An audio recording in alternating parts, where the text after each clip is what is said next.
Welcome, welcome, welcome, and good evening. Welcome to Fit Chat, Chit Chat. I'm your hostess, Devondria Sanchez, also known as the Fit Therapist, founder, owner, and client of Finding Inner Transformation, where we believe a fit mindset is more than the physical, but it is mental, emotional, and most importantly, it is spiritual. I'm super excited about today. I got some beautiful women on here, y'all. I'm just going to call it what it is. They're gorgeous, and they are here today to bring some information about business, about entrepreneurship, the ins and the outs, and just have a discussion about what to expect if you are thinking about starting your own business, whether full-time, part-time, anytime, all the time, whatever you decide. So before I allow them to introduce themselves, I just want to say if you're watching this live, feel free to put your comments, your questions, and your feedback to the panelists so we can answer them. If you're watching this in a recording, do the same so we can funnel that question or that comment to the appropriate place to make sure you get your answer. So with that being said, and without further ado, we are waiting on one more panelist that will be joining us a little bit late. Just as we know, business calls. Sometimes we don't get to pick when that is. So I'm going to go ahead and start with Miss Mia. If you can go ahead, introduce yourself, your name, where you are from, in the name of your business, and what your business does. Hello, everybody. Shalom. Okay, so it's Mia, and my company is Basement Beauty. My business is Basement Beauty. Before I say anything more, can you hear me? Up just a little bit. Okay, can you hear me now? Better?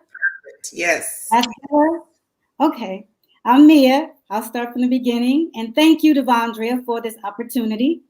And I help women live, or anybody live from the inside out, to get that feel. I'm all about self-care. So I have products and I have services that strive to keep women or people, individuals, anybody who's interested, but specifically women, to live their inside out. And that looks different for everybody. I want to start on the inside as well as mind, body, and spirit. Thank you, Mia. And is that all, Miss Mia? I know you do a whole lot. Is there another side piece we should know about? Okay, so let me just break it down just a little bit. I'll try to keep it to my elevator pitch so I don't take up too much time. But for everyone, as I said, it looks different. So some people have financial needs. Some people have the outer needs. Some people have goals they want as far as emotionally. I'm a big personal growth, self-development person. So that is what we strive for, to take care of those things from the inside, to live your authentic self. Awesome. Thank you, Miss Mia. Star. You're on mute. Thank you, Miss. Oh, there we go. All right. Thank you, Ms. Devondria, for having me today. It's such an honor to be here on a platform with such amazing women, Miss Mia, Miss Kelly, and the young lady that's going to join us. It is such a pleasure, and thank you for having me.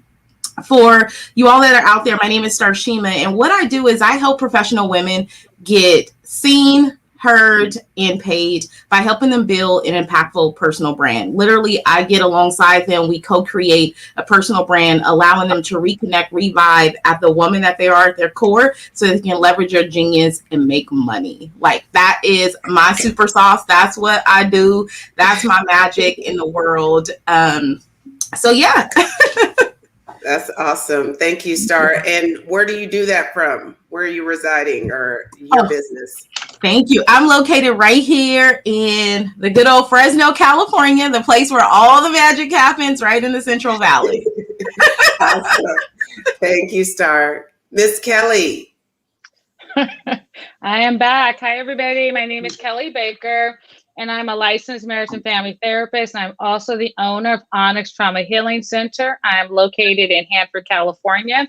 And in my business, I provide mental health services, specialize in trauma healing, and so provide services in the office, but also via telehealth. So although I'm physically located in Hanford, I also provide services throughout California.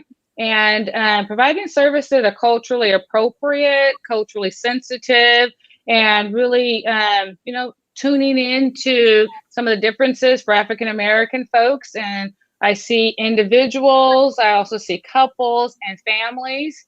And that is what I do. In addition to being a mental health therapist, I'm also trained in trauma-informed yoga. So in my place of business, I also have a yoga space where people can come and do yoga and meditation. And one of the things I'm excited about is I'm bringing on a new therapist who is bilingual. Her name is Yoshi. And so my business is growing and being able to provide services to, folks that, where Spanish may be their primary language. And that is me. Oh, that's so bomb. Y'all so good. Listen, and I got a chance to see every one of these ladies in their element in some way, shape, or form, whether it's Kelly and I hosting a women's seminar, whether it's Star at her pop-up masterclass, informational for women, or Mia doing her pitch to do the outer beauty, and I got the product. I mean, the girl clearly worked it. Clearly she worked it.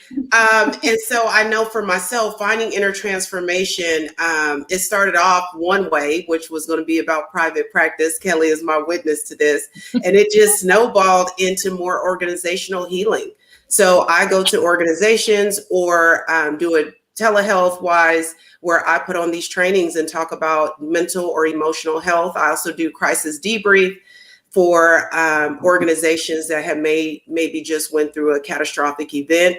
So I'm usually one of the first responders for those, usually post the traumatic event. So my business has definitely blossomed into much bigger than what I thought it could be. And I just love how God works in that way. So before we get started, let me, we got some comments. Y'all give me a second. All right. So a beautiful space. Bridget says, this is awesome. Thank you for what you all do for the community to help us heal and thrive. Shauna says, beautiful ladies. Yes, I'm here for it. And we got Angel Tone awesomeness. So yes, we're getting started. So I'm just going to jump right into it and ask the first question, which is, why did you start your own business? Why? And, sometimes we have to go back to that as business owners, right? What is our why? And sometimes we even ask that before we get started. And sometimes when we want to give up on the business, I know I have been there once before and I had to go back to the why. So I'll just start with Kelly. Why open your own practice? What was the calling behind it? So for me, I knew from when I first started college that I wanted to be a therapist, but did not go into therapy until like many, many years later. And so I spent most of my career in law enforcement. Can you guys hear me? Yep. Okay. So spent most of my time in law enforcement. I was a parole agent for 5 years. I was a probation officer for about 14 years. And I was also deputy director of Kings County Behavioral Health. And in those various roles, had lots of opportunity to witness people, especially people of color, dealing with trauma, dealing with grief, loss, and not really being able to find good mental health and wellness care. And I'd always told myself that once I retired from those careers that I was going to be a mental health therapist. And once I was able to retire about 4 years ago, I got my license, became a therapist. And so making sure that folks, specifically folks of color, have access to great mental health services, and also interested in mentoring other young clinicians of color who, for a lot of different reasons, there's just not a lot of us that are therapists. And so the other part of my why is wanting to mentor therapists and encouraging therapists to get into private practice, which also creates access, in our communities to good care, good opportunities to participate in healing that isn't always just about talk therapy and traditional mental health, but also, providing services that are integrated, that's mind, body, and soul care, and not doing it by myself. Also, having other great therapists to partner with and really to provide spaces for our community. That's my why. That's beautiful, Kelly. And you hit on something that the need is there. You hit on something that is the obvious. commonality with us today. Yes, we're all women. However, we are all Black women. I mean, let's just, hello, the veil's off. Okay, I've just uncovered the secret. And there's a reason for that. When I started thinking about women and, business owners, I came up with several of the people that were in business were Black women. And so I found that it was very important for us to have a separate show. And yes, I do have a second series coming with some males once we get our schedules together. But the women that I was coming into contact with were all Black women. So I thought it was just beautiful to be able to have us to be able to come on here. And so before I have Duchess of Doula introduce herself, I'm going to shoot the question up to Mia. What is your why? Why did you start your own business? My why has to do with my purpose, and it all works together. Can you hear me clearly before I say more? Okay. And so it took me a while because I actually think that I'm late in the game, but nothing is late when you're talking about God. But for my gift and my purpose as an encourager, Kelly just touched on something. For our people, my business has to do with finances and it has to do with emotions. And without going too deep into that, how many times do we see our people not just being killed, but dealing with one tragedy of death, and then the second tragedy is the stress over finances? How many GoFundMe pages are our people having? And so I know that the emotional and the financial piece is big, and oftentimes they work together or they don't. If you don't take care of the emotions and the mindset, the finances will be reflected in that. So that's my why, to help our people, not just our people, but any person or people that are looking and need the help, and to continue to encourage. And the outer piece, which I thank you for your business, is just a reflection of what we really have going on here and what we have going on here. And if you don't get that part right, you will struggle. You will not live your best authentic life. That's beautiful, Mia. That alignment. If that ain't aligned, then none of the other stuff even makes sense to go into. So yes, thank you, Mia, for that. Star Shima, what is your why? Why did you start your business? Why was it important? The reason why I started my business, and I kind of hear it a little bit in the other women as they're sharing why they started their business, but the real reason, if I can put it in just a few words, is I got tired, right? I got sick and tired. And what that means for me is I grew up in poverty, right? I grew up where people had the opportunity to starve me and had the opportunity to start my family. But when, like, y'all know when y'all cut different, like you feel like you came from a different type of cloth and this wasn't the life that God kind of destined for you to have. You was just different. You seen it different. You dreamed bigger. And for me, it was that grittiness to never repeat what I lived and to never have my children be able to go through what I went through. Now, this isn't a pun towards nobody because I had an amazing mom. She did what she had to do. But I know there's societal oppressions. There's things that we don't get as being women of color, right? There's opportunities that we don't get. We don't typically grow up in two-parent homes, right? This wasn't our thing. And for me, I wanted that to be different for my kids. So when I think about my why and the motivations behind what I do, it's really about my children. I remember praying and asking God, if you ever bless me with children, I promise I'll work hard every single day to make their lives look different, right? So it started off in multiple facets of business. Coaching wasn't my first initial business, but I was looking for a way, y'all. I was hungry. Like type one of y'all ever get hungry and you like, I'm gonna figure it out. Let me get on this treadmill and I would go after it. And one thing just kind of evolved and snowballed, as Devondre, as you said, like it just kind of snowballed and business just begins to grow. And I remember going to Oprah, and when you talk about vision beginning to grow, last year I got an opportunity to see Oprah.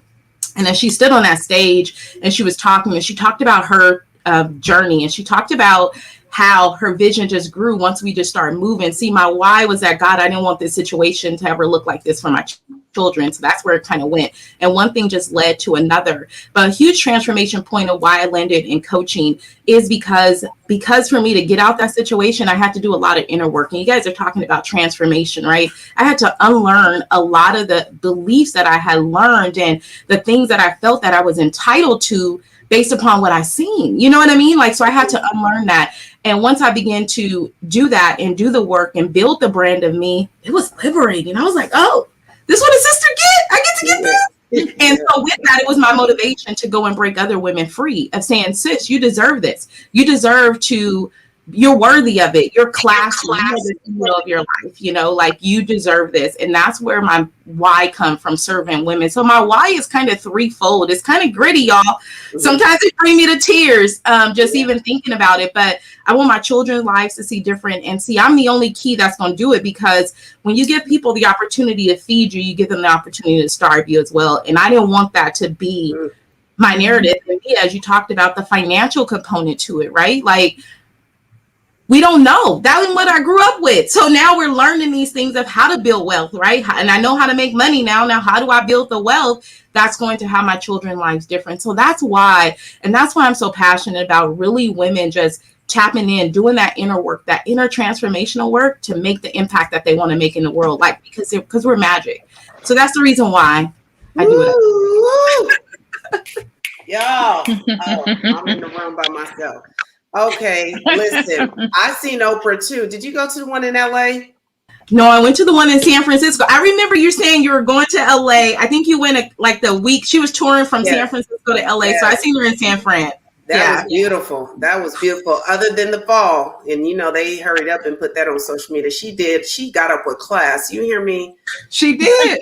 Yeah, she did. Okay, Miss Duchess of Doula, please introduce yourself, the name of your business, where they can find you, and what your business does. I am Duchess of Doula. My name is Georgina Jackson. I am located right now,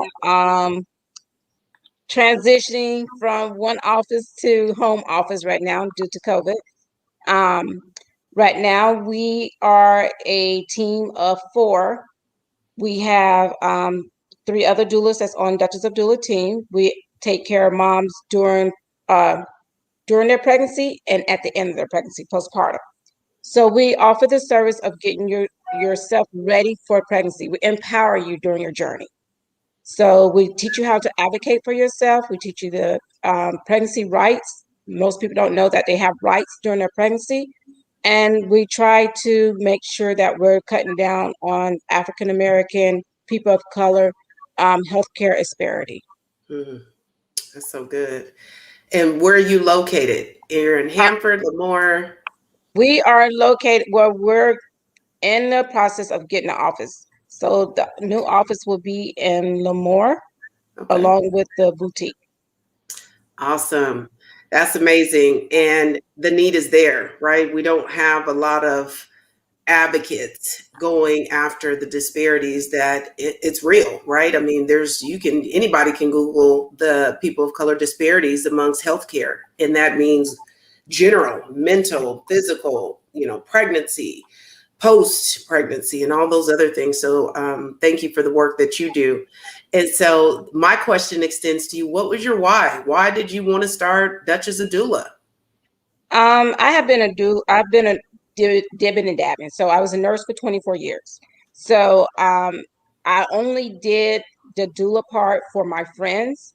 And when we came back from Japan and got here, I got a job at the hospital, and it wasn't the same anymore. It wasn't fitting like the same thing. It was something missing. And I just told my husband, I was like, what do you think about me starting a doula service for the women in this in the community? And he was like, go ahead. Now he's been on active duty this whole time. He never knew what a real doula does. All he does is he saw the aftermath. He didn't see the beginning. So I was like, I'm telling you, I'm not going to be here. It's just like I was a nurse before. And he was like, it's going to be good. So we started in we started January of 17.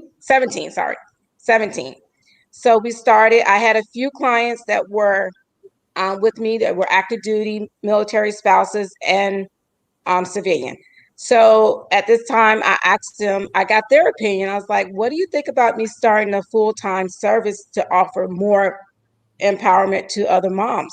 And they was like, that would be good. You're so awesome. That would be awesome. So I did start it, and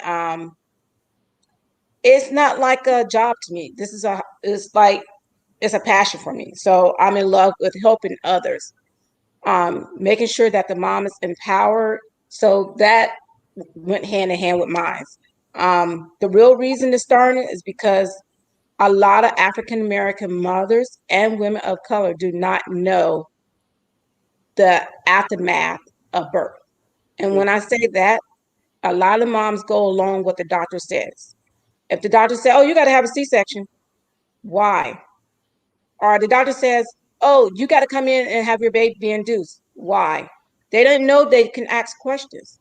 Mm-hmm. And for our people, it's sad, because that means we're still behind in time. Because these days, you're allowed to ask your doctor questions. You're allowed to say no.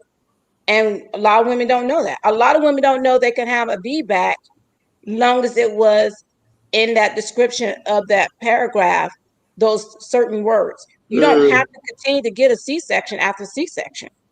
You don't have to get an induction. A baby should stay in there for 39 weeks. That's full term.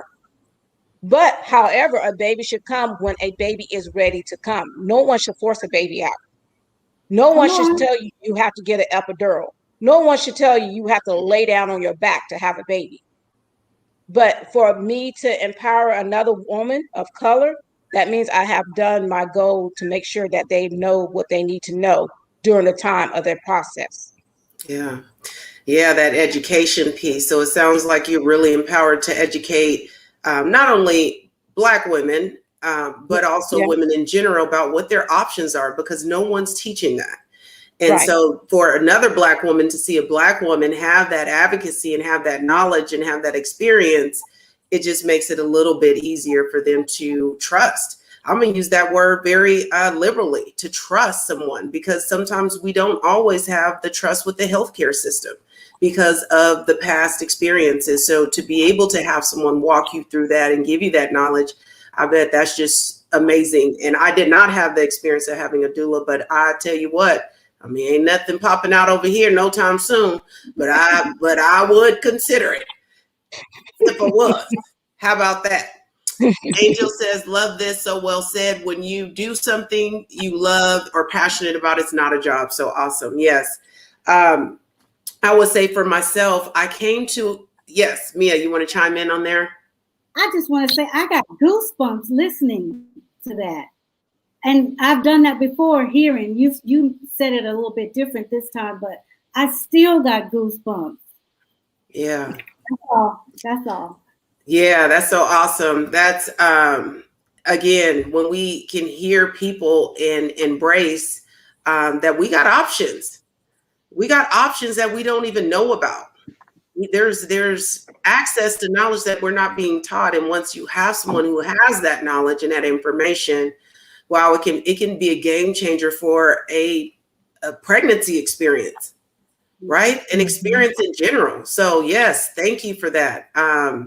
I ain't nothing happening here, but I definitely will extend it out to the young bunnies, to the youngsters still in the game. Listen, I'm no shaming mine. This shop shut down. But I will say, I know for myself, I didn't even think I could go into business. And I want to talk about that. I want to talk about, who's modeling this for us, who's telling us that this is even available to us. And, when you become the teacher in something, you're also the student if you allow yourself. That's what my clients were for me as a therapist. I was hearing things, and not in a transference or counter-transference way, but just, well, I've always been taught there's always counter-transference. It's just, how do you manage that? How does it not get in the way with therapy? But there's always going to be something that's being said that you can probably resonate with, right? You can go to that step of empathy, of having that understanding when you're in their shoes. And what was happening was I was making all these outer transformations, but that alignment Mia was talking about, that heart and that mind wasn't connecting. And I was hearing it more as I was becoming the teacher and the student with my clients. And I was like, there has to be more. In the county where I worked, in the state previously, there's limitations on what you can do and how you can do it, what time you can do it, and the functioning you can do it in. And so it just came up. Actually, FIT originally came out of wanting to combine physical health and mental health and mirror the two, because we know that this is a marriage. I mean, it's a mindset to be able to stay, to not eat the cake, anime. It's a mindset. You got to be able to kind of, knock that thing out. Your mind is like, yep, just two pieces. And your heart's like, but girl, you don't need it. So I was doing that, having that experience and being successful, but the inner work that Star talked about was still not happening. What is the why that you are eating, and why are you having these emotional ties, and why is it manifesting in this way? So I had to do some spiritual work, and the spiritual awakening, it came for me in 2013, and that's when FIT came about. And then God said, oh, you think you're going that way? Watch this. And that's kind of how he does. And so I've been blessed to be able to know that my why is because God says so. I can give you nothing else. I have no long drawn out story yet. We all have one, but it's because he said so. I need you to go and speak to my people, and you are the catalyst for that. You will be the vessel in which it will be done. And so I just embrace that, and he's just been leading me, and I've just been following. So, but yes, I can resonate with everybody on the panel because of purpose, because of my kids, because of people of color, because lack of information, all of that collectively, I believe, comes back down to because God says so. And so I love that. So it just kind of brings me to my next question is, anybody in your family own a business? Who modeled this for you? Like, do you just wake up one day and say, you know what? I'm going to start this. Like, I came from men business owners. My grandfather was a business owner. My father was a business owner. And they were very, very successful business owners in that capacity, but I didn't see it. Like, I knew it happened, but nobody was talking about the books. Nobody was talking about how to do a business plan. Nobody was talking about strategy. So where did this inspiration come from, and who modeled that for you to get in the game? Let's start with Kelly. So for me, no, I do not come from a family of business owners. Matter of fact, I think I'm probably one of the few, if not the only business owner. But I do come from a family of educated folks. I do come from a family of, folks, my grandparents that believed that education was the key to having a better life. And so as I began my career, finding myself in opportunities and leadership opportunities, learning about business, learning how business function, how you create your budget. And so learning everything I needed to know to run a business, I learned, in my government employment, but also seeing that, if I wanted to provide good mental health services that incorporated, mind, body, and soul, that wasn't going to happen in a government county system, that I needed to create those type of programs in private practice. And so did a lot of research. I already knew the market from my county employment, and I knew some of the challenges. And I also knew that there's not a lot of, going back to what I said initially, a lot of Black and brown therapists, and knowing what are some of the challenges, why there aren't a lot of those folks. And so really just, decided that I needed to be involved with growing therapists in my community, which means providing leadership, creating a business so that I was able to do that legally, and creating opportunities to do what I wanted to do, to create services and make them how I wanted them to look. And as people are going back to their jobs, I don't have to do that.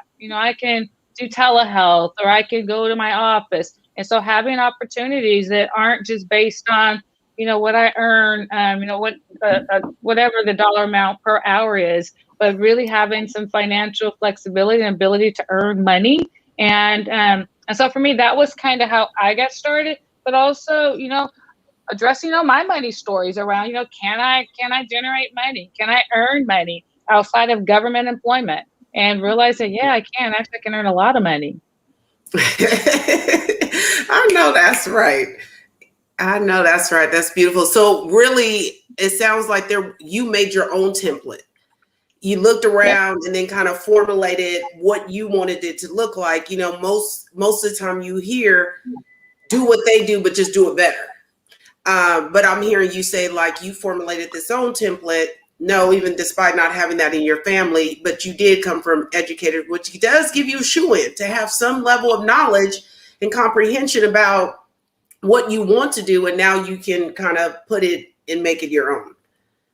Yeah. Yes. I agree. And I think, and so I think, coming from a family where education was valued gave me just a sense of being confident, knowing that if I can go to college, I can, get my 4-year degree, get my master's, that I can stay with something, and I can create a business and not be afraid, when things look like they're not going well, that, that I can sit with hard emotions, because starting a business is hard, and staying in your business, it's hard, especially if you're not generating enough money to pay your bills. And so, and so for me, looking at, what is my market, when I look at the community I'm in, what's lacking? And what's lacking is good mental health services for Black and Brown folks. Yeah.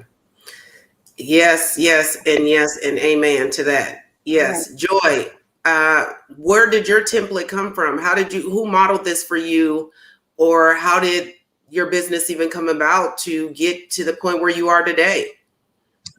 Honestly, I think it was nothing but God, because my grandfather owned a business, but other than that, like Kelly said, my family's, all you do is either go to the military or you go off to college. There's no in between.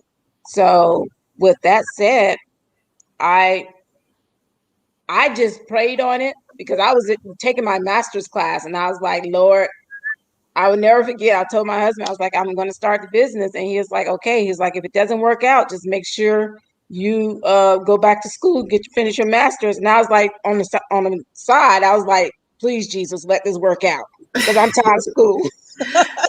Yeah. But, I honestly have to say it was nothing but the grace. It's nothing but the grace of God, because without the prayer and the knowledge that God give us, I would not be able to do it.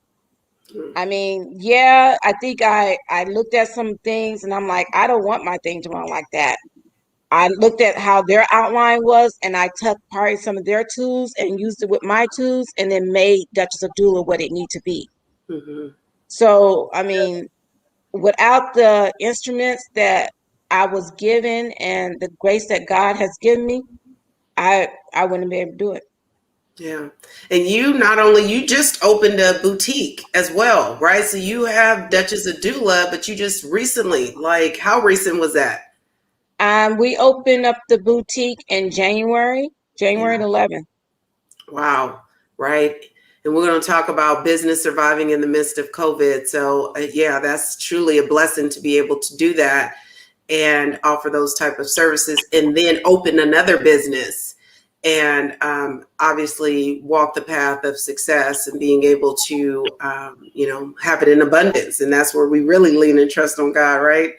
Right. Star, I know you said at the beginning, like, you came from poverty, so it wasn't as though you had this golden ticket and shoe-in. Where did your template come from? Who modeled, or where did you get that inspiration to build your business? To be honest with you, as I was listening to other women, I was just like, let me just really think about it, because sometimes you don't think about these things, right? But if I can give it a word, I would say hunger. And it goes back to God creating me just a little bit different, because he knew what my life was going to be like. He knew what I was going to be exposed to, but he says, Starshima, I got something more for you. I want you to dream bigger. So I started working at the age of 14. So being in corporate America from 14, joining a big organization at the age of 20 and growing in that corporate ladder allowed me to see how business kind of works. So he had my mindset already shifted for more. So I went in already hungry. I had been working since the age of 14 because, you know, I had to eat. I had to eat. I was going to say mama, but I wasn't no mama then, but I was acting like, because I was like hashtag survival mode, right? Yeah. But, you know, so with that, when I think about the template, I think God had already had it downloaded in me from the beginning. It was a part of grooming it and growing it as I began to grow in corporate America, to where I got the opportunity to see that I'm building somebody else's dream. How come I can't build this for myself? Right. And what really got it a little bit more texture, Devondria and every other woman on the panel, and to all the other listeners, is when I had a tragic moment that happened in my life. So if you all don't know, by profession, I am a registered nurse. And, you know, how I told you all that I wanted my life and my children's life to look different. So I prayed for children and praying for children and a husband and a career, right? Doing all those things that they say we should do, that big American dream. And I got pregnant right out of nursing school. First pregnancy, we had lost about 6 babies at that time, suffered from infertility about 13 years into a relationship. But let me tell y'all what happened. After I prayed for this, God had blessed me with it. I carried my baby for 38 weeks and I lost my baby at the 38th week. And at that very moment, God, when I did a speaking engagement, and I said it was a shaken at the core kind of moment. You know how sometimes you got things that's sitting in you, you got gifts that's in you, and you're like, okay, God, I'm gonna wait a little bit. I'm gonna go ahead and get this money. I'm gonna go ahead and nurse like I know how to nurse, right? But then he shakes you up and said, no, Starshima, I got something more for you. Let me stir this up. And unfortunately, he gave me something and I had to get back to him in that moment. And at that very moment, in full transparency, ladies, is when I knew that life had more to offer. And at that moment, I knew that I needed to go out and create the things that I needed to create for myself. And I needed to stay on the treadmill. You know, he was graceful. I have 2 amazing children today. He gave me double for my trouble. And that's why I stay on the treadmill every single day. It was never an infrastructure that was for me to say that this is what success looked like. It wasn't a success to go to school and get an education. Like, I didn't have that. But because God had already downloaded in me is where my template came from. I have to give glory to him, because I wouldn't have known, because they said, Starshima, this is how you will be, this is how you will end up, and this will be your stats, right? But I worked really hard to defy that, but he downloaded that template in me when he made me. So I just grew and went after it. Girl, that's a whole word right there. Blessings on blessings on blessings to you. When I hear women talk about loss, I know I had a Fit Chat a few sessions ago where my very dear friend had 11 pregnancies. She has 3 children that she birthed. So she's had those losses over the years. And, you know, I think there's a misconception, without taking this off, that, you know, you're a woman, you're supposed to get pregnant, have a baby, and happy, joy.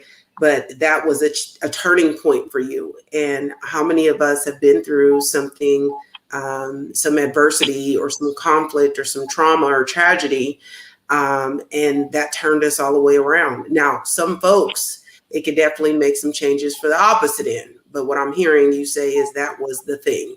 This is when I had to show up and show out, sounds like. Yeah, that was a transformational moment. And for the listeners and to the women here, like, you know, sometimes, like you said, Ms. Devondria, like sometimes we'll use that as a moment and a pivotal moment and use it to move us forward. Sometimes we retreat. But one thing that I keep in the back of my mind is playing hurt. You know, play hurt, get in the game when you hurt, right? That's when you make your greatest strides. That's when you know that the power is beyond you, right? Because I knew in my right mind, how can I do this when I should have been somewhere broken down? I mean, you know what I mean? But God used that moment because I was open and sensitive to it, to play hurt. I was hurting along the way. I'm so glad I didn't quit. I'm so glad that I played hurt, right?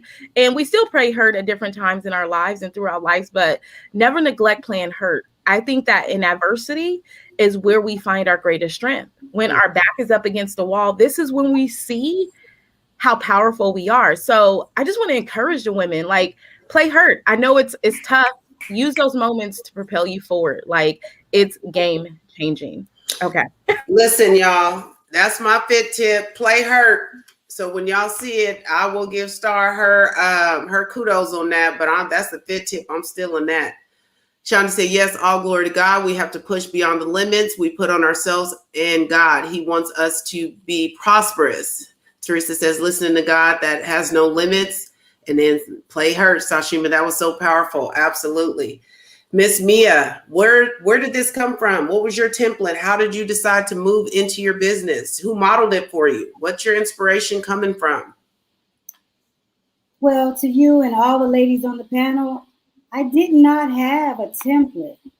I have, and as you guys have all been giving your answers, and I'm thinking about it, I can take from growing up. I didn't have any business owners that I grew up watching, but I had my mom, and she knew about money, which is part of what I teach now, money. And then when I went to the military, and you know, the military, people come from all over. It's just a hodgepodge of things. And so it was my circle. My circle I learned a little bit from. So I was in the medical field also, you ladies. Not a nurse, but I worked as an OR tech. So after I got out of the military, just going along, my passions have been to help, to empower, and remember the money piece. And then for some reason, I joined Mary Kay in 1988. I got out. I joined Mary Kay again another time in 13 and 14. I stopped, and now I'm back. So each time he has spoken to me, God has, and said, this is where you're supposed to be, and this is the reason. So all of these things together, then my circle still, the money, the financial literacy. I'm very passionate about that because, as I said before, we don't know enough about it. And I think it's personal finance should just be taught in school. That's a whole nother conversation. Mm-hmm. But we don't know enough about it. Our experience with money comes from probably sitting around the kitchen table from our parents, and they only could give what they know.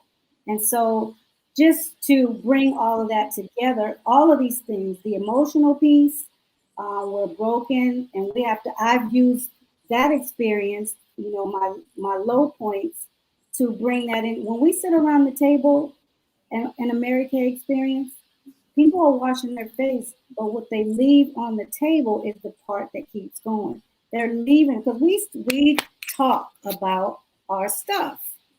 And when you can get to the table and a woman or people feel comfortable enough to let that stuff out, that's huge. That's huge. So that's what I mean by the inner and the outer. But when the conversation from emotions turns to the financial, well, I don't have enough money to do this. Well, why don't you? I help people repair their credit because all of this plays a part in what you're able to do in our society, in this capitalistic society. So my circle includes people who taught me there is no excuses. No excuse. You get it done. When you're an entrepreneur, you can't call in sick. You have to do what you have to do to keep it going. And so we teach people about cash, about taking your cash, putting it in an asset, and live off the revenue of that. All of this has to happen. There's one thing that a lot of people do not, and they fail to realize. If you do not have a business, it's like throwing $20 out the window every day, because my living expenses are tax deductions.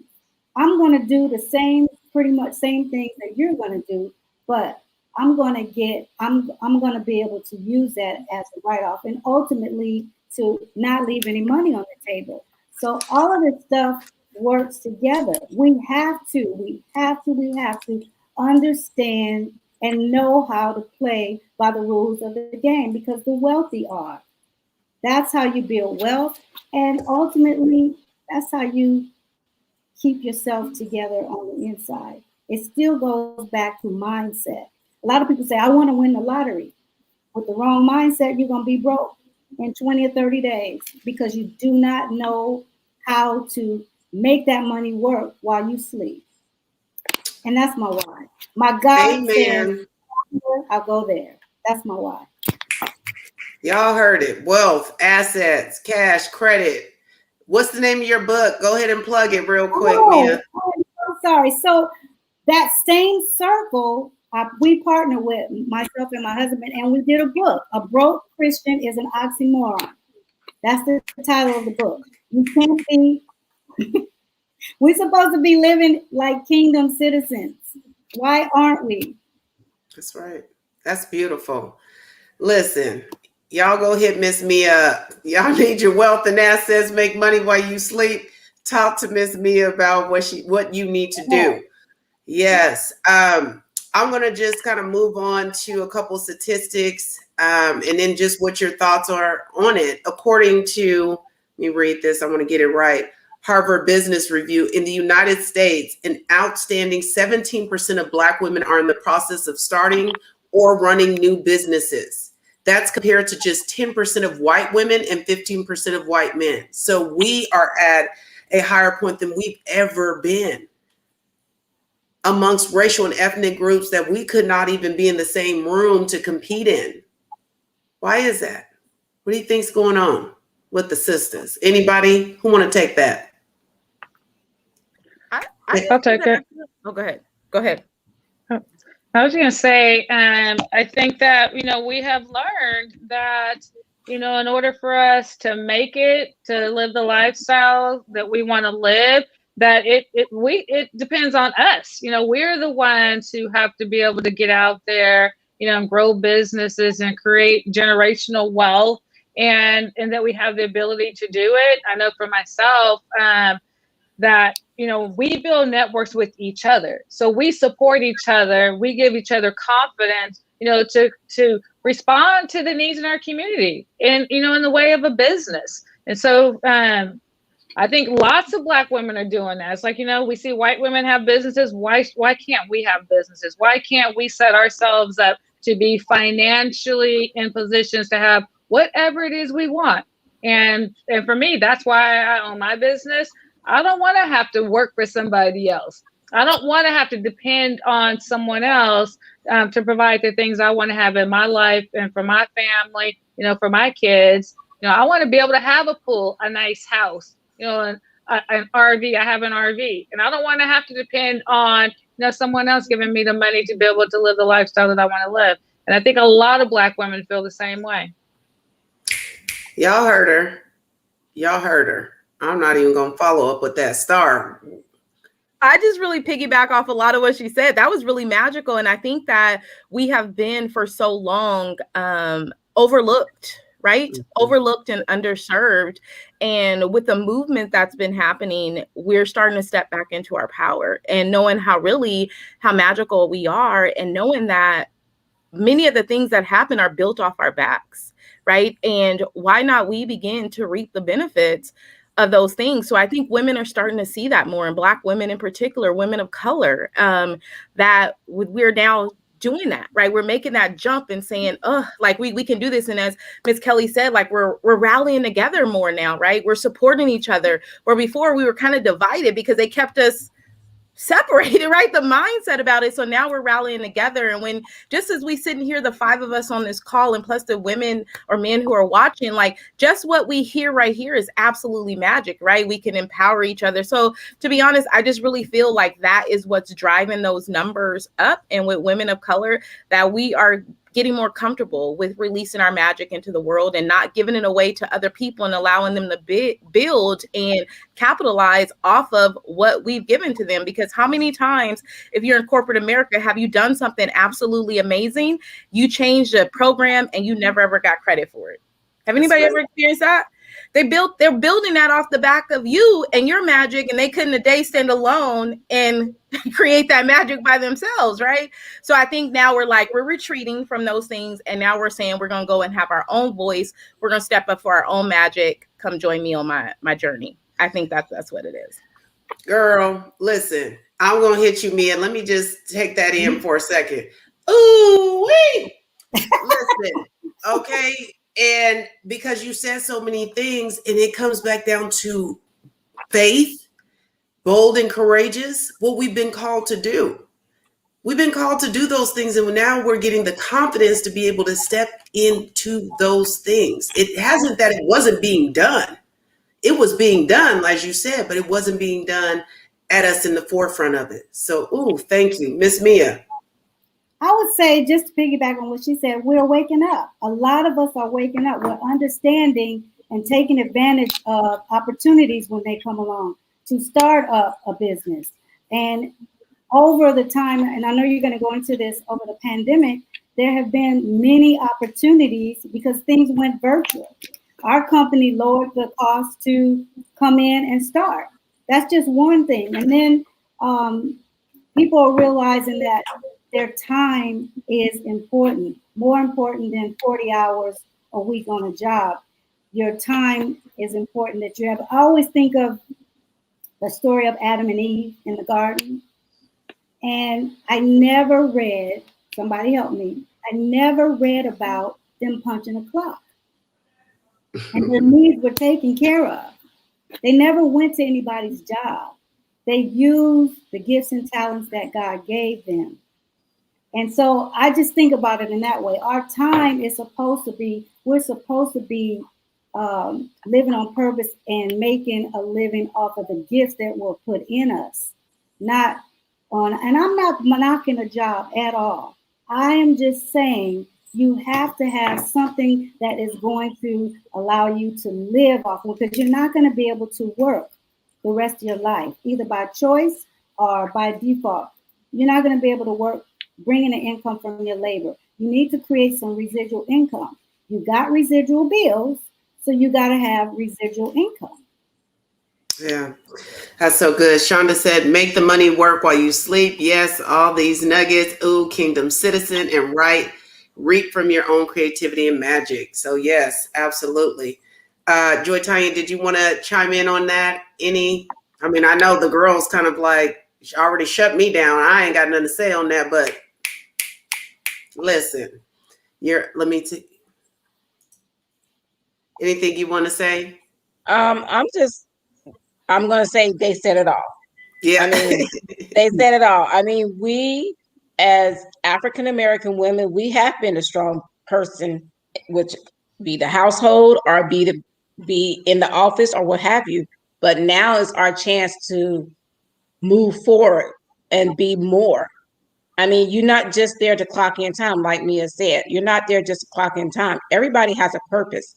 And once you feel that purpose, then your life will be fulfilled. And I just truly believe that everybody has their vision. God gives you a purpose for a reason. When that vision is fulfilled, you're able to fulfill yourself completely, for one, mentally, because you're not mentally drained coming from a job that you know you got to go to, but you got to take care of the bills, but yet you're not happy. But now you're happy because you're doing something that you either love or that you are proud to do it, or you just at peace with it. Yeah. And I think you mentioned something valuable too about, we're not knocking work, going to a job. We're not saying that because one of my buddy, Michelle, she's not on there. Oh, no, we need the worker bees there. We need the people there working. But, when you do have that purpose and that gift that you want to do more with it and help more people with, definitely you need to step into that. So I just love what you all are saying about it. I was amazed at the statistics. At a 42% of Black businesses are ran by women. At a 42% of Black business, that's us. And that's just amazing. Even though I will say that I work my business part-time, or 3/4 of the time, I would say, for the most part. And I enjoy my contract that I do have where it is connected to a business, although I'm sure somebody on the panel will tell me to move, and it's coming, but it's coming. And that brings it, is your business sustainable where you could do it solo? That's a question for the panel, because what did we tell people who say, but my business is not where it needs to be, where I can just make the full leap? Because that's real for some people. So I don't want us to, come off as though, sis, take the leap and you may not be there. Like, let's there needs to be a piece of us, especially depending on where you are in your business, what type of business it is, that you need to be a little more structured before you can make the complete leap. So what do you tell people who say, hey, like Mia said, my bills is full time, right? And I'm in a position where I cannot leave my job right now. What would you tell that person? We'll start with Star. What would you tell that person? That's a powerful, powerful conversation, because I'm currently working with a young lady where she's kind of in that situation at the moment. So I help women build brands, package their genius up to high package offers so that they can get paid, right? And the idea is that they'll be able to leave their 9 to 5 if that's where it's at. But here's one thing about me. And it's kind of twofold, Devondria, as well as the panel, is because I kind of sit on the fence between two. One, you have to know what your need is, right? You have to know what your need is. And in your business, you have to have a consistent model to where you can constantly bring in the revenue. You got to have some revenue generating type thing. So if you have a high value offer, at $3,000, $5,000, you're consistently closing 3 to 4 clients a month. You can do that consistently. You got your strategy down. Maybe it's time to move, because on the flip side of things, when we don't move fast enough, when we have these systems in place, we actually halt our business growth, right? Mm-hmm. So I see people who jump too fast, and then they struggle, and then they get into that desperation, right? And this is all individualized, because somebody who's earning $250K a year in their business, in their job, can you just leave it and you just started your business and packaging up an offer and you ain't got that consistent money come in? I don't think that that's a good move, right? But if you are at a place where you're generating the revenue, you're surpassing your income goals, and you can do it, then you might be stunting your growth for your next level by not letting go of that 9 to 5. So it really is a very individualistic approach. I say, one, build good strategy. Make sure you have a good business model that is sustainable, that you can continue to do it over and over again, that your offers are scalable, meaning that you just don't stop at this one offer. You have the next thing to continue to bring in the revenue.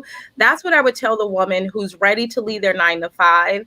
And sometimes also it's mindset too, right? We're like, I'm done with this, I'm done. But remember, I feel like that's your gateway. So if you can continue to grow your business and use your business money to reinvest back in your business, that's success as well. And just using that 9 to 5 to get you from A to B. And then with your plan in 6 months, I'm out of here because I have this strategy in place and it's working for me. So that's what I tell my women. I have one who's in the midst of a plan. We sat down and did a plan. This is what we need to do. This is what your numbers look like.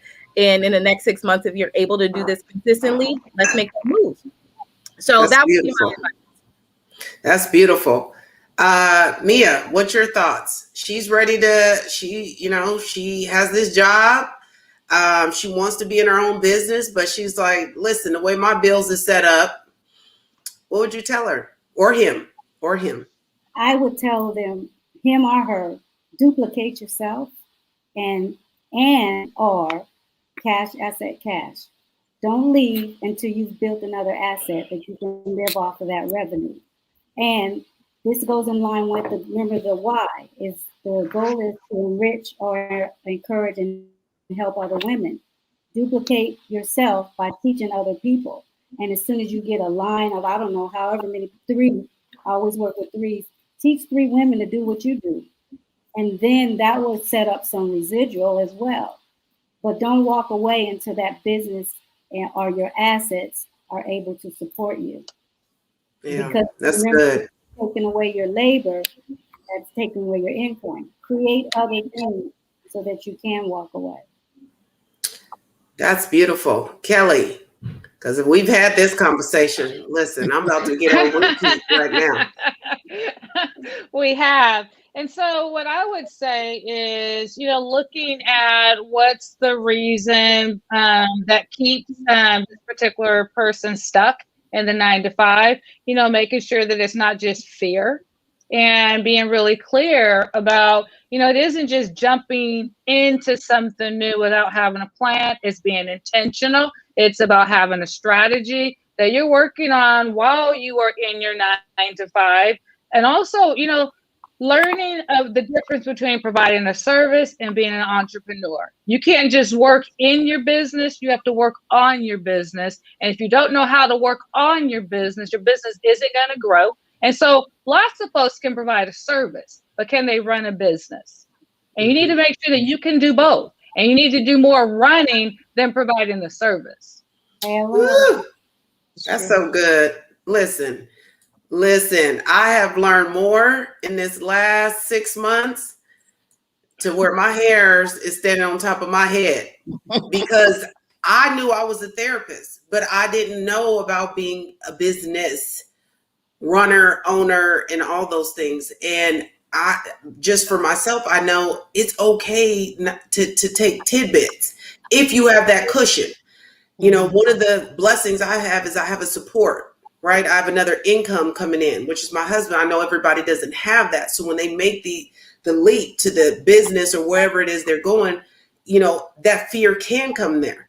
I remember sitting at Star Shuma's masterclass, and I remember she asked something about, you know, why, something along the lines of this question about what's your purpose? Why are you doing it? Or what's holding you back? And I remember saying, you know, I'm a therapist. At this time, I was considering private practice. And they were like, okay. And I was like, well, you know, the county, you know, I've been there at that time, maybe about close to 10 years. And they were like, oh, in private practice, and you licensed therapist, and you got a husband that said move? Girl, what you doing, right? I mean, it was like, it didn't make sense. And for me, a big step in leaving my job of almost 12 years and going into part-time position, which I did. I did a little cheat, Kelly told me. I cheated a little bit. I did take a contract part-time job, and then I work in my business, the other part-time. But I love what you're saying about, you know, is it fear? We've had this me and Kelly have had some very deep conversations on my journey. And, you know, definitely, you know, talking about when you've been gifted with so many things. And that is the thing. I know my husband asked me something recently, like, don't you want to do that? I'm like, just because I can do it doesn't mean I'm supposed to. Right. And, you know, I can do some hair now, y'all. But listen, sis, me on my feet all day hearing gossip, I can't do that. And I am gifted in this. I will say that I am gifted. I mean, I'm not sitting over here doing, you know, lace front, gel in, microscopic, all of that. But I mean, your girl's good.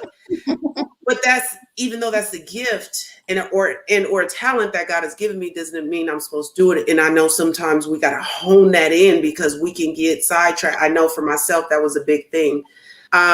Joy Tanya, do you want to comment on that part about what would you tell him or her who wants to leave this full-time job? And I'm a witness. There was nothing wrong with my job at the county. Yeah, I was maxed out. So that was a problem. It had been for 3 years. But I was very comfortable, but that's why God said move. And so if someone needed or wanted to leave their full-time job and go to their business, what would you tell them? And they say, hey, but my bills is full-time right now. So basically, I would say, do you have the support? Do you have the support? Because if you do not have that support and you jump out, you're going to sink because you're going to panic. You're going to break down and you're going to not finish. You're not going to finish the finish. You're going to start and finish quickly because you do not have that support. I would say have a little nest egg saved up if you don't have that support. So if you have that little nest egg saved up, because business, we tend to have to come out of pocket a lot. And a lot of people don't know what the overhead flow looks like until they are into that situation themselves. It's not pretty, because if you got doulas to pay or you got my employees at the boutique to pay, you be like, oh Lord, Jesus on the main line. But if you don't have that right, because if you don't have that savings, you're gonna fail. And you're going to sink and you're going to go back to that unemployment line and you're going to be punching in somebody's clock. You brought up a very, very good. Go ahead, Kelly. You know, I was just going to say, but I think that's also part of being a smart business owner in terms of knowing, you know, what your overhead is, what your budget is, when to hire, when not to be hiring, and also being flexible. You know, being flexible with pivoting. You might need to pivot your business model. You know, you can't be so stuck and tied to what you think your business should look like, especially when you see that you're not making money. you know, Right. and also being committed to being a learner. You know, this is a lifelong adventure, or at least that's how I approach it, that I'm learning, you know, every day. It feels like every week I'm in some training. And so Right. being committed to learning. Surrounding yourself with other people. And I found myself, I need to surround I surround myself with other doulas that may have had a business, or I surround myself with other people that might have a boutique, so I can learn from them too. Not only just learning, but enhancing what I have. Because if I don't enhance what I have, I'm going to sink. I mean, it gets overload sometimes, and you be like, oh my God, what have I gotten myself into? But then you think about, I'm not going back to that 9-to-5 job because I'm comfortable here. Yeah. So Yeah. So your finding mindset the starts things, changing. Yes, finding your the things mindset. that would make it work. And I'm glad Yes. Kelly said it's one thing to be a business owner, it's another thing to be a smart business owner, right? And constantly being a student. And but Joy Chime makes a very, very good point about overhead. You know, I am my product. So there's not a lot of overhead that I have in particular because it's me going out, doing the trainings, the seminars. You know, I get to write off the gas mileage and things that I, you know, get to do versus someone who has a product that they're selling.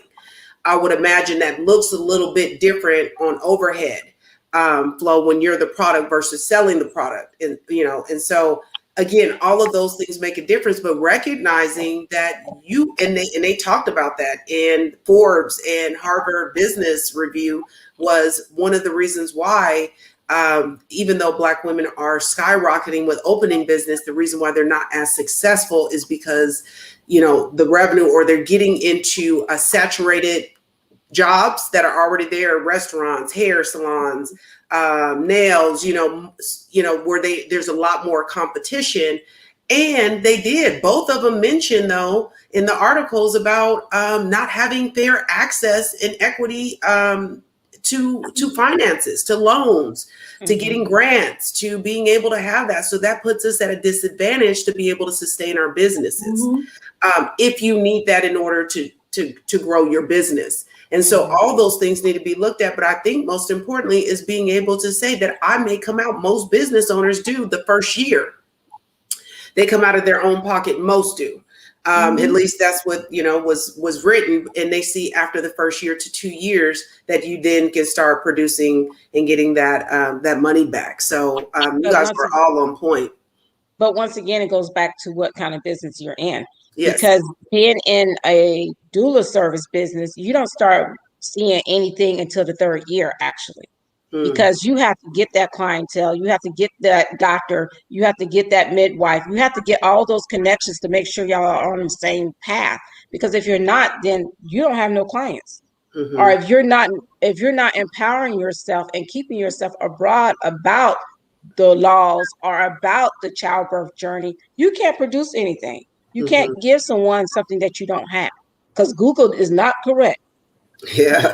Yeah. Google. Those other connections Right. that You need to be cannot made. Google. If a mama come to you and be like, I got preeclampsia, you gonna Google that and give her the information? She could have did that. You better come in there with the knowledge that she's gonna trust you with her child and herself. You got to embed that and make sure you know what you're doing, because one mistake can cost you everything. Yeah. Yeah. Star, you wanted to chime in on something. Yeah, I just I believe it's a Joy. Yes. So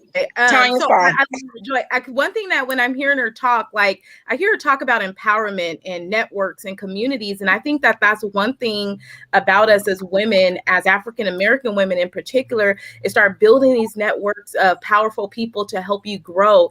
It's something that we have to unlearn, right? It's been learned over a period of time. Not everybody's gotten it, but how much faster we can grow in communities together, right? I've learned so much from the 4 of you all here today. I'm like, okay, I'm empowered. I'm gonna go do a few things because I didn't hear my sister talk. They nurses, they got money. They talking about money. I need to get physically fit, and then I'm gonna go over here and work.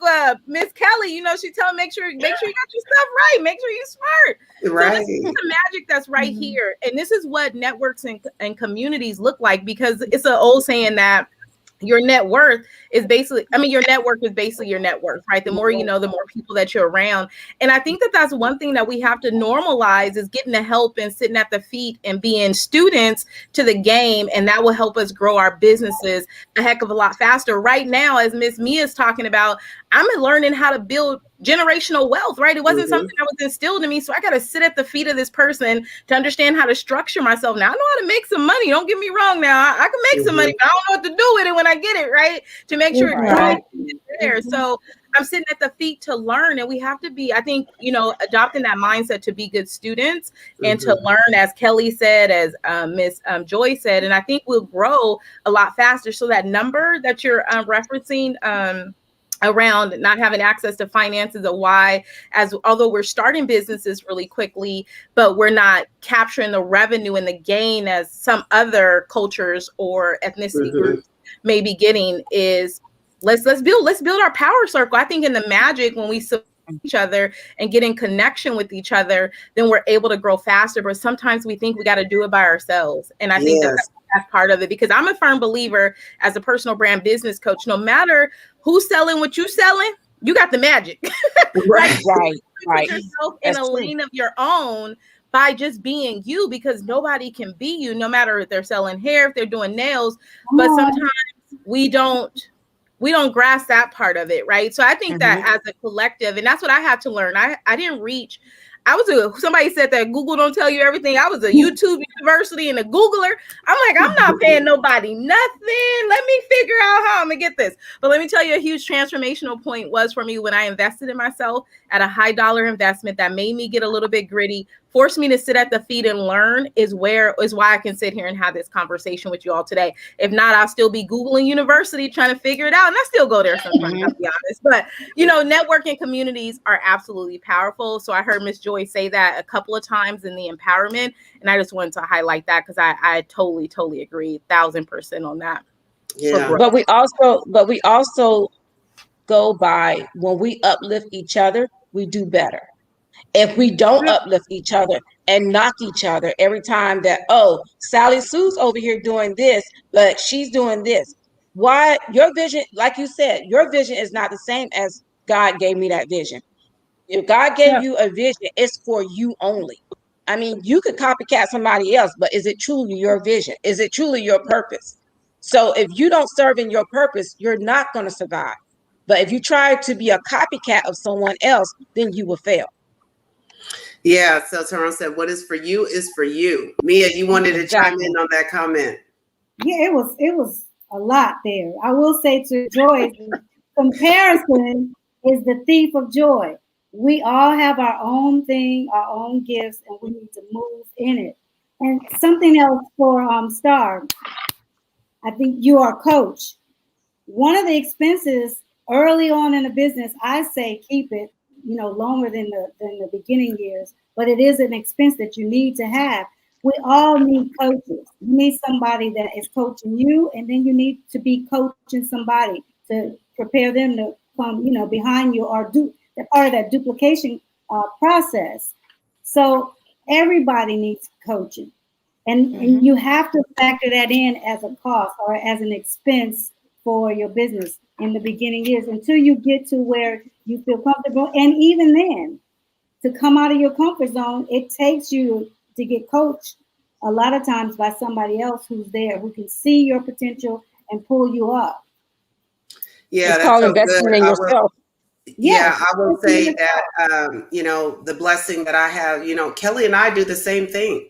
We're both licensed therapists, but I would tell you, it has all been love. Kelly has taken me under her wing.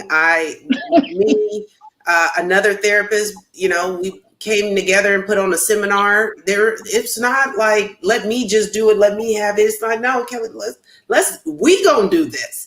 And we collectively, and we all, even though we were all therapists, we all brought something different to the table. And it was just beautiful. And that's one thing I can say about my circle is I can call at any time, and it does help that most of your friends is therapists, so you don't even know I'm laying on the couch right now, girl. So we constantly get that, and that is food for the soul, to be able to, right. even though we do the same thing, and that's great because that's her passion and that's my passion. So it's not a comparison about that, but now how we funnel it out is maybe unique, it may be different, but we're in the same thing, and it's just beautiful when we can uplift one another. Like Kelly, no, I come raw and uncut with her. Listen, I'm in tears right now. I need you to put me together.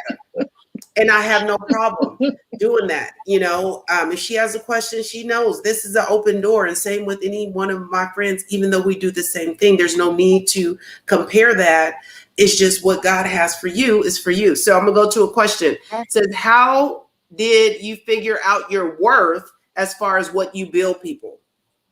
Oh, I know Sir was talking about scaling up before and not, and being able to do that. And I know I've really had to work on that because I think sometimes some folks, and I won't speak for everyone, can undervalue ourselves, especially starting out. And I know I was doing that for a very long time. Now, that's very different from doing a pro bono, training that you just want to get your foot in the door. You want to get, your reputation out there, your name, and people know who you are. And every once in a while, I still would do something for free, depending on what it is and what it's all about. However, I know that that's something that I really did struggle with, is charging my value. And even now it's like going back, okay, we in 2021, halfway through, I need to go up on somebody. Probably go, man, y'all about to, I got a baby going to college. Them prices, the cost of living doesn't just change in my house. Cost of living may not have changed out the house, but in my house, the cost of living has changed. So how did you get to that point? Mia, we'll start with you. I will say what my services and things that are for sale, it's pretty much a template. But here's the thing.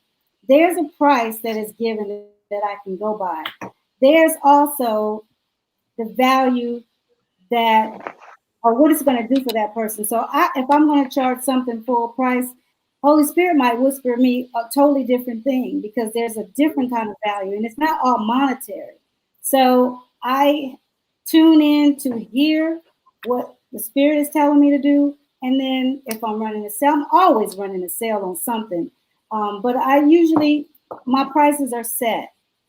So that's how I determine it. It's not a big guessing game. Now, when it comes to like what you were describing, that goes back to the confidence that you have in yourself. Sometimes this is a whole nother conversation, but sometimes we can devalue or second guess. Ooh, should I really charge that? Is it worth that?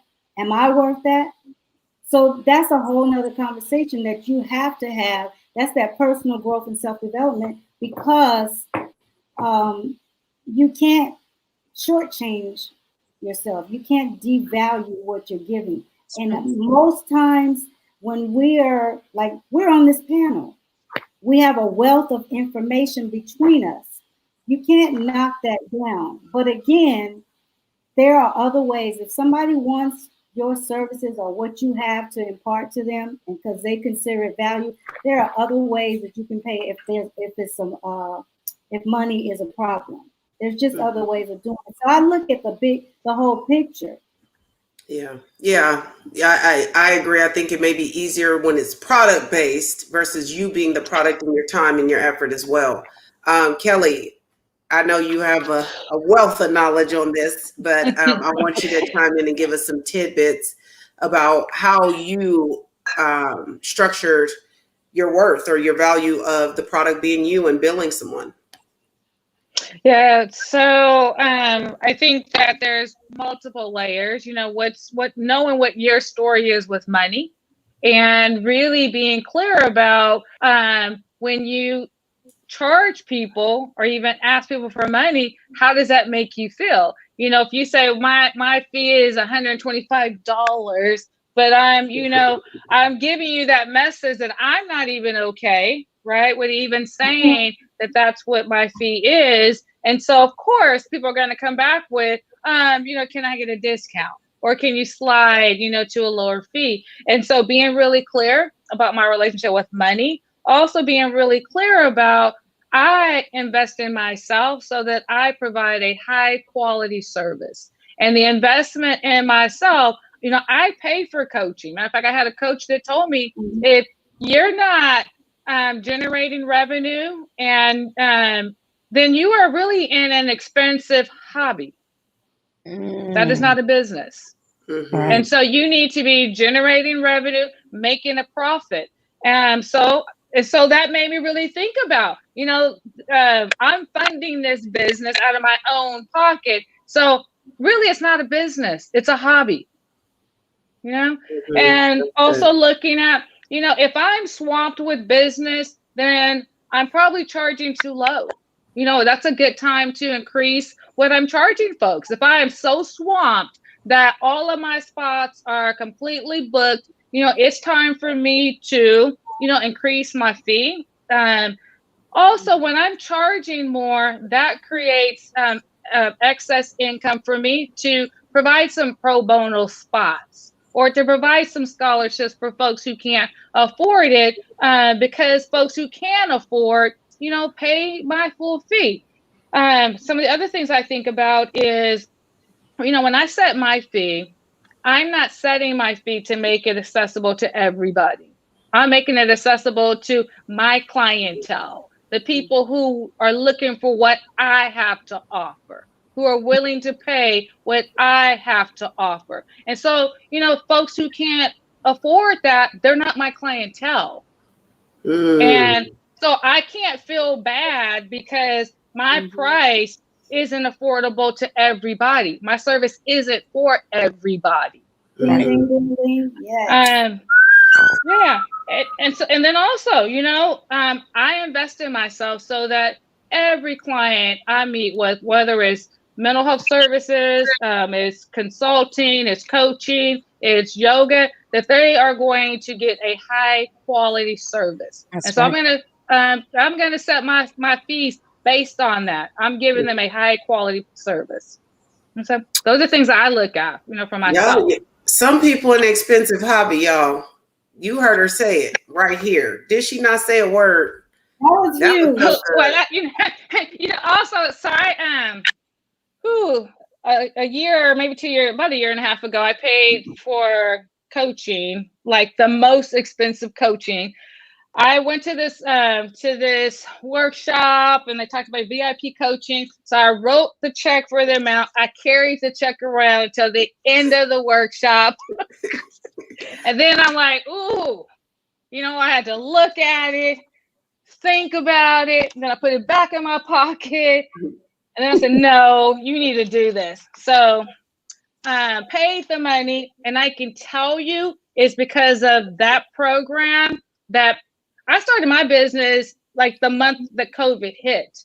I have generated 4 times the amount of money I did the previous year. And it's because of what I learned in that coaching program. It's what I learned in terms of how you build your brand, through your story. I learned so much in that program that what I have generated last year and this year pay for that program over and above. Right. That's beautiful. Yes. Star. Let me see. You're on mute. You're on mute. I accidentally put something up. Sorry about that. So I piggyback a lot off of what Kelly is saying. And I think these are foundational kind of concepts because when we go into business, our mindsets, we don't know what to charge. Like when I started coaching, I would charge somebody $125. And then you didn't even have a contract with me, right? And I was like, what am I doing? And I found myself, I wasn't even speaking to my right clientele. So I was working hard. So I was like, you know what? I need to sit at the feet of somebody who's done what I want to do and that can coach me, right?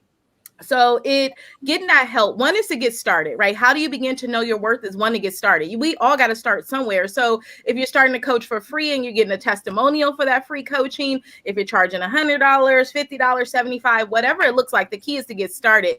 as you go, you like, oh, something got to change. Like I was at that expensive hobby with a husband, like, hey, so what you doing? I'm like, I'm just sitting on my computer talking to people or going to meetings, right? He's like, you can go work that nursing job and you can do better than what we're doing right here because you neglected your family. So I began to sit and watch a coach, and I began to watch her, and she was doing what I did, and she had already exceeded. She was already a 7-figure CEO. So I flew back to Canada, and I decided to make that investment. I get so tickled, Kelly, when you were saying that, because they came and it was like, this is how much it is. I was like, oh, I didn't flew all the way over here. I didn't pay for this amount to be in this workshop for 3 days. And you want me to give you what? I was like, oh, how am I going to pay that? I said, I could totally go buy me a little car. Like, how am I going to make this happen? But, like in your gut, I don't know if you felt like that, Miss Kelly, but I felt in my gut like this was the right thing to do. God had me invest this to get there. And he was like, trust me with it, right? And I'm like, God, what if I can't make that payment? Like, you want me to do, you sure? Like so it was me struggling within myself. But the transformational moment was because I sat at the feet and my prices, as I began to get uncomfortable, as I began to work through my money block, I didn't realize how blocked I was about charging people and really having a certain level of income. Like, you really think I can make this kind of money? So I had to work with a mindset coach that really worked me through that block. And in that, each month after month, I was able to scale myself to where I felt like I am priced at value, the transformation that I bring to my people. I consistently stay a coach woman. So I consistently give you current information that's out there that can help you scale. So now it's priced at value. And I love how Kelly said, I'm not priced for everybody. And I'm okay with that. And I'm okay. Like Tesla didn't start out with making sure everybody can fit into one of their vehicles. They went like, I only want you, and you. And if you can't get this, you ain't my fit, right? So I think that is something that we have to get comfortable with, is knowing that we're not for everybody, and charging, I don't like to say worth, but charging the value that you bring to the table, because you bring a layer of transformation. So people, either it's going to cost them to not work with you, or it's going to cost them to work with you. So they get to choose their choice. But I'm going to tell you, this is what my magic is. This is from the social proof of what my clients have been able to do. This is what you can do. And sometimes they can flip their investment within the first 2 months. It depends upon how aggressive they want to go with it, right? So that's kind of how you begin to build your worth. The first thing is to get started. Your worth doesn't start being built. Your scaling of your prices doesn't start being built before you launch. You have to go and begin to flex those muscles, get uncomfortable, transition from the expensive hobby, hire the coach that's priced at value, that's going to give you the transformation that you need. And then just go from there. And before you know it, you only need 1-2 clients to meet an income goal for the month. You don't need to go out and get 10, 11 clients, because you know who you are and you're doing the work and you're being supported along the way. And I think that is really, really key. So I piggyback off of Kelly. I just gave it my own little twist, but I was like, she telling my story. That's I carry around a check, but I had the little coaching packet, little packet they give you at the workshop. I was like, let me sleep on this in the hotel, and I'm gonna bring it back tomorrow, day 3. Right. Put it in between the Bible. Right. Okay. Yes, Joy. How did you, decide on what you would charge people, especially being in the medical field? I would imagine that took some level of I won't use the word creativity, but we know that, there's doulas, there's medical services that you could probably draw off on. And, at that point, you got to make a decision. Do I, stay within what they are, or do I go above, or do I go under to get that clientele? Honestly, when I first started, I went under. When I facilitate with Black Infant Health. So when I was talking to the director, she's like, girl, you are undercharging yourself. You got a degree, you got your experience, bringing to the table. She's like, and you're not, what she said, you're not a doula that offers simple service. She's like, you offer the whole thing: prenatal service, childbirth class, postpartum, and meal. Nobody does that. And I was like, okay, but my heart was saying one thing, but my pockets was saying different. Mm-hmm. So I think Kelly had this talk with me too, because Kelly was like, girl, you offering that and you charging that? I was like, Kelly. She's like, no, you need to charge more. So I think every year I do go up a little bit more. That's because I need to pay my doulas, or I need to have the overhead costs included. So I have been told by my mentors, they're like, no, you need to go up. Whether you go up every year, every 6 months, but you need to go up because you're still lowballing yourself. And I think, like the rest of the panel have said, you bring your worth to the table. Your value is your worth. Your knowledge is your worth. Not Google, but your knowledge. Your experience is your worth. Your it's like the food is prepared at the table and the feast is fed. If you're not eating properly, you're gonna die, right? Or you're gonna be obese. So therefore, if you're not feeding that brain, or if you're not empowering yourself to get coaches, or to make sure that you are enhancing yourself, how good are you going to actually be? Because if you start lowballing yourself, people are going to question you. Why is it only this much? And then it's going to have you thinking, oh man, I don't want nobody to think I'm not that good, or that I'm not doing a service of 100%. I want them to know. I want them to know you're getting 100%. So when you give 100%, you need to make sure you get 100% in return back in revenue. Yeah. Plus. Yeah, that's so good. I think it comes from a place. I think it's historically. And for some of us, it may even be generationally, you know, and Kelly kind of started talking about, you know, where you are with money and your level of comfort. I definitely know it was generational in my household about, you know, money. And I mean, kind of like what Mia started talking about, the lack thereof even talking about it.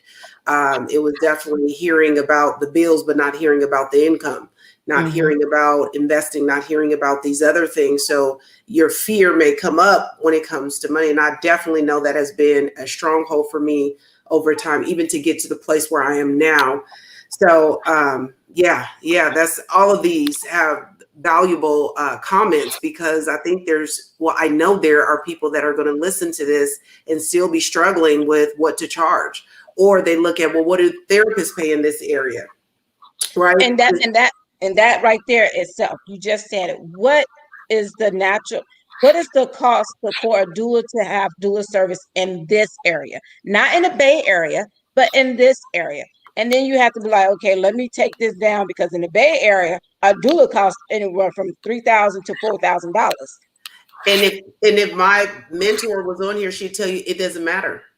If you think that your work, and again, I was where you were, and and that's how I started. And you know, after she was like, it don't matter. Is that what you charge? You believe that what you're giving people is worth $4,000, $5,000. And I think, you know, Kelly and Star was kind of hitting on, it's like, you're going to weed out that clientele that can't afford you. And it's not about feelings at this point. It's about, you know, I know Kelly goes to several trainings. I know for myself, and these trainings are not cheap. They're not cheap, and they don't mind charging you to get the next, you know, theoretical model underneath. And guess what? There'll be another theoretical model in 2 more years. And guess what? You're going to shell out the $1,200, $1,400, or $2,000 that you got to pay for these trainings, because you need to stay valid, right? You need to stay fresh. You need to know what's going on. And so, again, I'm saying that to you, and I got my own stuff. Okay. Hello. I'm talking to you and me. Right. Devondra, one thing that I told myself, like in the beginning, after I had to work through that muscle and start to flex it, because sometimes we'll remember, but we'll forget, right? We'll go back, and as Miss Joy was saying, like, what they charging in this area? Let me be comparable. But one thing that I had to learn that definitely weeded me out, and this is what I always tell my clients, is stay out of people's pockets, because sometimes we try to price our services about what we think that people can pay us. You got to stay out their pockets, because the person who wants what you have is going to pay you. So stop shrinking yourself to fit in rooms that far have exceeded. Like, don't do that, sis. Like, or gentlemen, don't do that. But it's a part of the growing process. Like, I have to remind myself, even, and as Miss Kelly said, like, that's why we got to consistently stay coached, is because each new level you go through, when you're trying to hit another block, guess what? You forget all those other things. That confidence go out the door. You're like, oh, I shouldn't charge that. You think I should charge that for that? Stay out their pockets, start sharing. Go ahead and charge what you're getting ready to bring to them, and keep on going. But I think that that's a key thing when you're thinking about that. Be clear about who you are, the transformation you bring, and stay out those people's pockets, because who's for you is going to pay you for that transformation. Ooh, that's good. Share that. And I do. Let me And I do. hold on. Give me 1 second. Let me shoot it up to Mia because I know she's been waiting, and then we'll come back around. This is short and sweet. I've been a part of a company when they've had seasons where we go through maybe the holidays. The value stays the same, but you could enroll or you could start for nothing. Or sometimes it's been $1, $5. And the people that need it the most, it's a mindset thing. They will pass it up because, oh no, that's got to be a scam, because you wouldn't be giving it away or you wouldn't be charging this. So when it was $200, they had another excuse. They have to appreciate the value that's before them and what you're bringing. And part of that, like you said, Devondre, you're your own product. But some people will go to you if they're attracted to you and your energy. They're just gonna follow you if you move from business to business to business, because they're coming. They trust you. Mm-hmm. They want to be involved in what you're involved in. So it really doesn't matter. The value is always up here. You lower the price, they got another reason, or they don't appreciate the value. Right. Well, I mean, Star, I see you laughing. You feel me? You understand what I'm saying? Yeah, that's good. Kelly, you wanted to say another comment on this? Yeah, actually, I'm going to comment off of just the comment about, in terms of, that you are your brand, and people are paying you for an experience, and they want to know, can you help them? And if they believe that you can, a lot of times they don't even care how much it costs. I know that my last 10 clients have been they know people who've worked with me, and they're like, I just want to work with you. And I have to remember to tell them how much it costs, because they don't even care. Mm-hmm. And so, knowing that, you provide a good service and people are going to hunt you down for that service. And a lot of times they don't really care. And when you're able to not get so caught up in the money, it frees you up to be able to provide some free services, for those folks who really can't pay for it, that you want to work with. I know in my own practice, I usually have like 4 slots. 2 are for this program called Open Path, which is a sliding scale fee, and then victim compensation. And it's because of my full fee clients that I'm able to take on some clients who can't afford my full fee. Mm-hmm. And really, that's how it should work. You should be able to have an abundance of money that allow you to, to help support people who don't have it. But if all of your folks is sliding fee scale, or, they on a discount package, then, not only does it not allow you to live the lifestyle you want to live, but it really doesn't allow you to help people who really need help. That's true. Ooh, y'all just gave so much information. Angelique says, right, taking care of your needs will help you meet the needs of others. This really encourages me on so many levels. I thank God for each of you. Such a blessing. I do want to hit these questions, and then we're going to kind of wrap up a little bit, because we could go on. I didn't even hit marketing strategy tool. I didn't even brand. I didn't even get to that, which we know. So maybe I'll have to have you ladies back for another segment.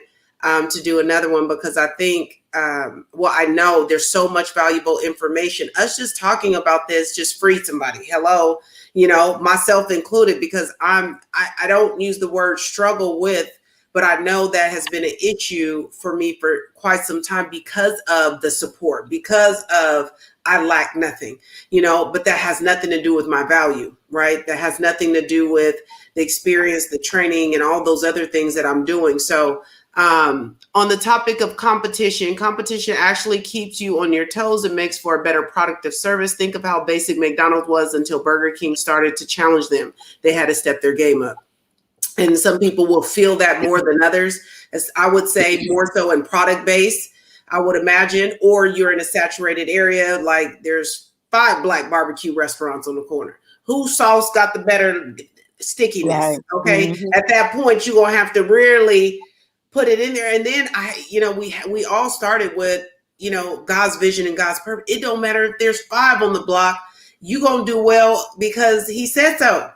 Right. If you're walking in alignment, if you're walking in your purpose and what he has for you, then he's going to make sure you have overflow. So like Pastor Mike said, catch that overflow. What are your thoughts on family and friends supporting you? Some people get offended when they have expectations that families buy their product and services. I say don't worry so much about family having to buy from you when it's really the strangers that will increase your revenue. So that's a good question. I'm going to change it up just a little bit because I want to ask this question as it relates to family and friends. Being an entrepreneur, how has this impacted your family? So I'm going to change it a little bit about how it's impacted your family, because some people got late nights. Some people are on that computer. Some people are having to take calls when they don't want to. Some people are having to, tell folks, I can't give you the homie hookup. Whatever that looks like, how has this impacted your own family? We'll shoot it to Joy Tanya. Me first, huh? Okay, honestly, running Duchess of Doula has impacted our household. Because like I said, we're there when the woman says she's in labor, we go. So whether she wants to labor at home or she wants to labor at the hospital, babies don't, especially if you're a first time mom, that baby's not going to come anytime between anywhere from 0 to 72 hours. So you're at the hospital 72 hours. So that means my household has to be taken care of while I'm taking care of someone else for me to get peace of mind. So with that said, we do plan around it, but it gets very tricky because our kids are in football. We have one in football, one in basketball, and practices need to be.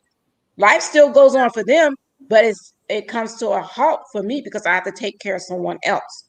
Yeah. And with that said, it gets a little frustrating because sometimes my husband don't see me, but by him giving me that support 100%, he's like, okay, babe, I got it, But if I didn't have that support, I probably would lose my mind.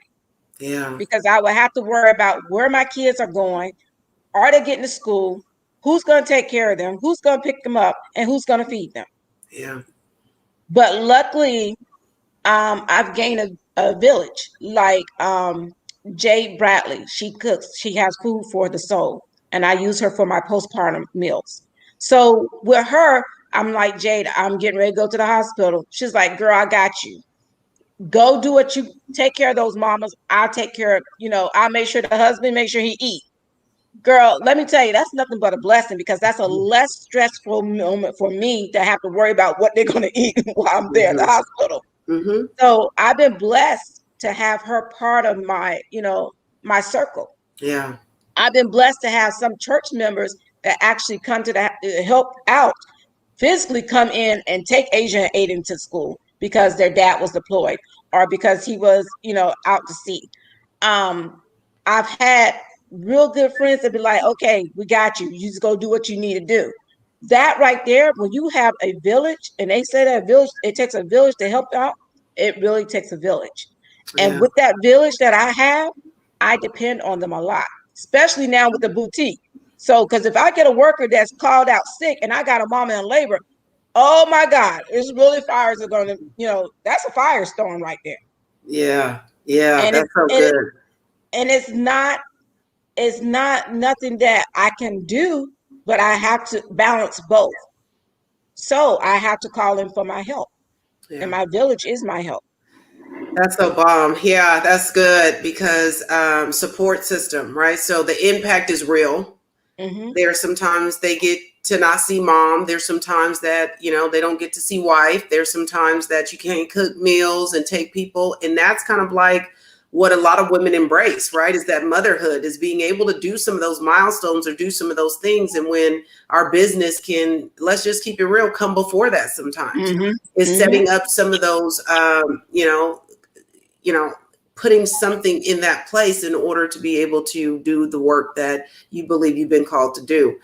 Mia, what about you? How has work, being an entrepreneur, impacted your family, if at all? I would say the impact is minimal because we are a military family. So it's just a matter of if I'm gone or he's gone.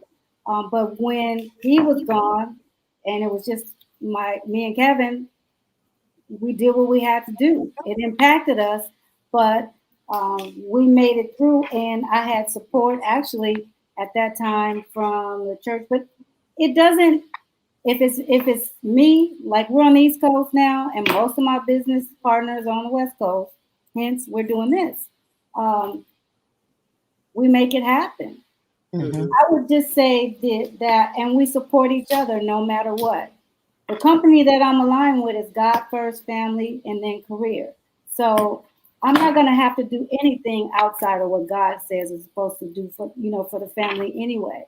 But everything is when you're running a business or you're an entrepreneur, you got to sacrifice something. So as long as everybody understands that and is willing to fill in the gaps and make it happen, then you're good. What I would say though, as far as family, I don't count on any family as far as revenue or buying my products or anything like that.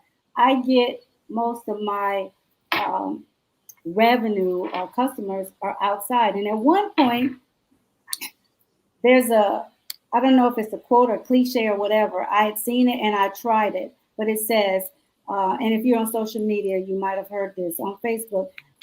You should unfriend all the people that are familiar with you and make it nothing but strangers, because you really will do business and you'll get most of your business support from people who don't know you at all. Mm-hmm.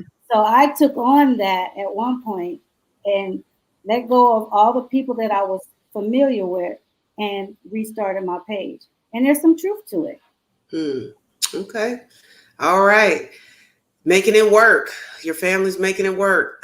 Kelly, how's it impacted your family, if at all? I would say that, for the most part, I have more time available. Like I don't work on Mondays, and usually on Fridays, if I'm going to do training, I do training on Fridays, and sometimes I might include the weekends. And so really in terms of like clients, I see clients 3 days a week, and I generally work from like 9 to 4. And so, but I do get on a lot of Zoom meetings, so like administrative stuff, for my business that of course aren't paid. But in terms of like my day-to-day hours, I actually have more time, with my son. So I'm a single mom, so I actually have more time with him, and I definitely, don't work a 40-hour week. Matter of fact, I was offered a job, and the money was pretty good money to be a therapist at this school. And when they told me it was, I had to be on campus 8 hours a day, I'm like, 8 hours? And so I'm like, let me think about that. And then the lady, the headhunter lady sent me, she said, well, guess what? They have increased the salary. I'm like, okay, so let me hear about the salary. So I met with the lady, heard about the salary, and I said, okay, but it's like 8 hours, Monday through Friday. She said, yeah. I'm like, yeah, no, I can't do that. Yeah. Nope. Mm-mm. Yeah. And so, so for me and my business, I make way more money than what I made when I worked 40 hours a week, and I get to work 3 days a week. And even the 3 days a week, I don't have to work 3 days a week. I can take the whole week off. It's really up to me. And so for me, how my family has benefited is, financially. I definitely can pay cash for stuff that I used to have to charge, or payment plan, and so financially definitely doing a lot better than when I worked for the county or worked for the government. And so for me, it's just been a win-win. That's beautiful. Yeah. So you see on the flip side of things of how it's benefited and impacted. Star, how about you, Star Shima? Well, for me, it has impacted our house kind of in the beginning of starting to really go into really running the business, picking up with clientele. One thing with what I learned is that I had to make decisions quickly as a CEO. I had to decide quickly, and I had to communicate better. And with me making those shifts, and that means we have a 2-parent household, but my husband works full time. And so I needed support. I needed support where I needed to need help with my children. So getting the help that I needed, hiring the help would actually free me up in that time, communicating better timelines and situations, and just having him here is like invaluable. You can't even put a dollar amount on it, whether I need to jump on a call and sit, have a conversation for a couple of hours, that he's taking care of the family. So with that, I think with being an entrepreneur, adding this extra layer, because let's just be honest, Miss Kelly, she got a cush right now. I love it, Miss Kelly. Hashtag goals. I want to get to where you are. Wait. Treadmill. Also, my baby is 17 and a half. Oh, That's my baby. Okay. And he just graduated from high school. Oh, So, nice. we living like roommates up in this house. Okay, awesome. That is awesome, though. That is, congratulations to your son for graduating high school. That is awesome. But for us, it's just hiring the help, making those decisions to get the support that you need to keep you going and moving forward. So the impact with that, forcing me to make decisions, forcing us to communicate better. Now, when I remember starting my first business, it was really overwhelming. Long nights, late nights, sometimes I didn't see them on the weekend. I slept 2 or 3 hours and he's like, hey, what's going on? But now we have better communication, better expectations. I structure my schedule how I want to structure it. And then I do what's flexible for me. So with that, it was a chaos in the beginning, but it forced me to lean into those CEOs, making good decisions, making $1 million decisions, getting the support and the help that you need when we need it, and not trying to hold on to it and keep ourselves frustrated. And that's how it has impacted us and being able to allow us to move forward. Yeah, right. Restructuring, communication, relationship, all of those things matter. So I love that. I definitely know for myself, I just didn't want to be in any job that would keep me away from my babies. And that meant county, that meant on my own, that meant any of those things. Could I make it to every single thing? I'm going to tell you, I'm in the 99%. My kids look out in the audience, they see this face. Even if I got still a skirt and some heels clanking down the little bleachers. Now I'm in a position, I work the part-time job 3 days a week, and I work my own business really 1 day a week or whenever I want. And I am making more than I was making at the county. And so God is just good, and I'm thankful, and I am looking to level up. I'm looking to level up. And let me just read these comments and then we're going to wrap up. Angel says, right, taking care of your needs will help you meet the needs. Okay, I read that. Know your worth. Trust the process. Sounds like there may be some roadblocks, but that's not an issue. I love this. I'm not going to block my blessings. Thank you, ladies. So as we leave off, I want you to give the viewers one word, just one word. If you can just leave them with one word, what would you leave them with? And then I'm going to allow everyone to just say where they can find you, so we can make sure that people can stay connected with you. That'd be awesome. But one word, I'm going to start how I see Mia. You're at the top. So Mia, one word. As an entrepreneur, my word would be consistency. Ooh, that's good. Kelly. Mine's is faith. Oh, she took mine. I should have went first. Consistency, faith, star. I say start. Woo, I just put a fit tip up on that recently. Yes, just start. That's good. Joy, Tanya, you're on mute.